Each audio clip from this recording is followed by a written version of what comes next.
Pagbasa mula sa ikalawang aklat ng Makabeyo. Noong panahong yon ay may isang matanda at iginagalang na guro ng kautusan. Siya si Eleazar. Nakatuwaan nilang pakainin siya ng baboy, kaya't pinilit nilang ibuka ang bibig nito. Sa pag-iwas niyang madumihan, pinili na niya ang mamatay na marangal. Kaya't ang pagkain pilit na isinubo ay kanyang iniluwa.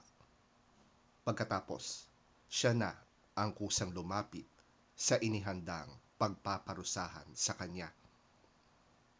Ipinakita niya na dapat maglakas loob ang sinuman na tumangging kumain ng pagkaing labag sa kautusan, kahit ito'y mga hulugan ng kanyang kamatayan. Ang mga napag-utusang magbigay kay Eleazar ng pagkaing labag sa kautusan ay dati na niyang mga kakilala. Kaya't dahil sa pagmamalasakit nila kay Eleazar, kinausap nila siya ng lihim. Pinapaghanda nila siya ng karneng hindi ipinagbabawal at ipinayo na magkunwari siyang ang karneng baboy na ibibigay sa kanya ang kakainin niya. Ngunit ang totoo, ang dala niya ang kanyang kakainin.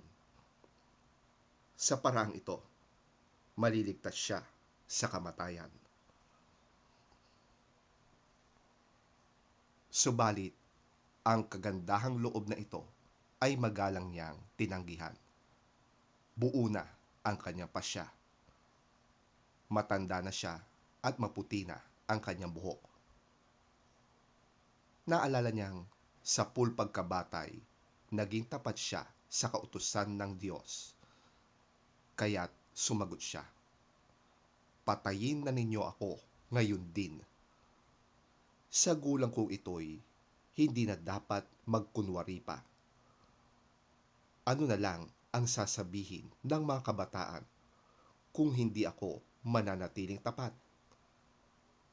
Hindi ba sasabihin nila na kung kailan ko inabot ang 90 taon ay saka ko pa tinalikuran ang aking relihiyon? Kung ako'y magtataksil para lamang madugtungan ng kaunti ang aking buhay, para ko na ring iniligaw ang mga kabataan at binigyang kahihiyan ang aking katandaan. Maaring maiwasan ko ang parusa ng tao, ngunit sa mabuhay ako o mamatay, hindi ako makakaiwas sa parusa ng makapangyarihan sa lahat. Kaya tatanggapin ko na ngayon ang marangal na kamatayan na siyang magiging putong ng aking katandaan.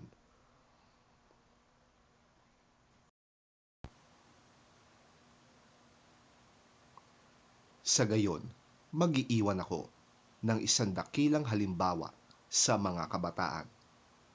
Ang marangal at buong pusong paghahandog ng buhay alang-alang sa banal na utos ng Diyos. Matapos niyang sabihin ito, pumunta agad siya sa inihandang pagpapatayan sa kanya. Ang mga kaibigang nagmalasakit sa kanya ay nainis na rin. Para sa kanila ay kaululan lamang ang mga sinabi niya. Kaya't ginulpi nila siya hanggang sa mamatay. Ngunit bago nalagutan ng hininga, sinabi ni Eleazar, "Ang Panginoon ang nakababatid ng lahat. Alam niya ang katakot-takot na hirap na tiniis ko sa pagpaparusang ito, kahit ito'y maaring maiwasan ko. Alam din niyang maligaya kong tiniis itong hirap dahil sa aking paggalang sa Kanya." Namatay nga si Eleazar, ngunit siya'y nag-iwan ng isang halimbawa ng pagiging uliran sa katapangan at di malilimutang katangian ng pag-uugali, hindi lamang para sa mga kabataan, kundi para rin sa buong bansa.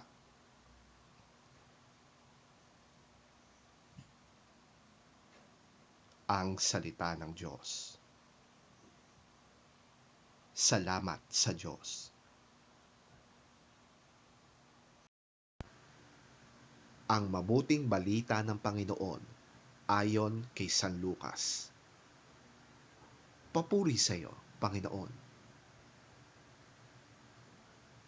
Pumasok si Jesus sa Jerico at naglakad sa kabayanan.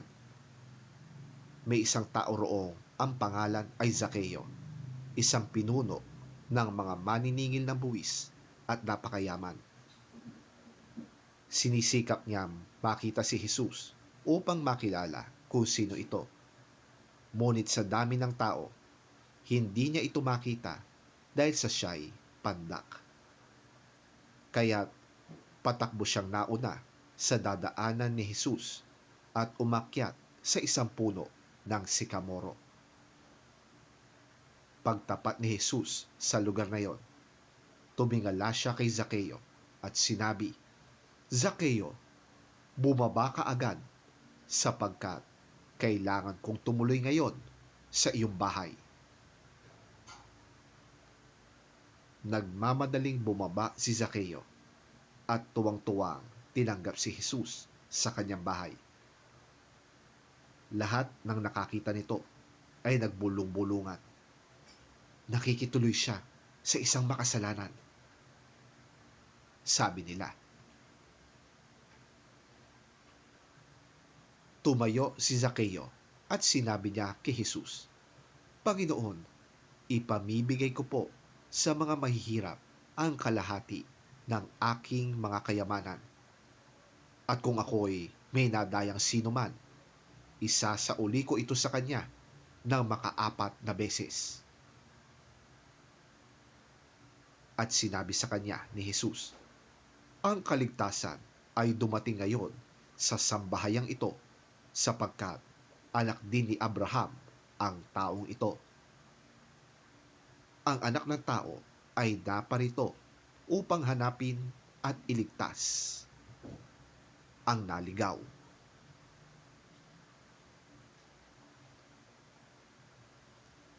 Ang mabuting balita ng ating Panginoon. Pinupuri ka namin, Panginoong Hesukristo. While they were listening to this, he went on to tell them a parable, because he was near Jerusalem, and the people thought that the kingdom of God was going to appear at once. He said, "A man of noble birth went to a distant country to have himself appointed king and then to return. So he called 10 of his servants and gave them 10 minas. 'Put this money to work,' he said, 'until I come back.' But his subjects hated him and sent a delegation after him to say, 'We don't want this man to be our king.' He was made king, however, and returned home. Then he sent for the servants to whom he had given the money, in order to find out what they had gained with it. The first one came and said, 'Sir, your mina has earned 10 more.' 'Well done, my good servant,' his master replied. 'Because you have been trustworthy in a very small matter, take charge of 10 cities.' The second came and said, 'Sir, your mina has earned 5 more.' His master answered, 'You take charge of 5 cities.' Then another servant came and said, 'Sir, here is your mina. I have kept it laid away in a piece of cloth. I was afraid of you, because you are a hard man. You take out what you did not put in, and reap what you did not sow.' His master replied, 'I will judge you by your own words, you wicked servant. You knew, did you, that I am a hard man, taking out what I did not put in, and reaping what I did not sow? Why then didn't you put my money on deposit, so that when I came back, I could have collected it with interest?' Then he said to those standing by, 'Take his mina away from him, and give it to the one who has 10 minas.' "Sir," they said, "he already has 10. He replied, "I tell you that to everyone who has, more will be given. But as for the one who has nothing, even what they have will be taken away. But those enemies of mine who did not want me to be king over them, bring them here and kill them in front of me."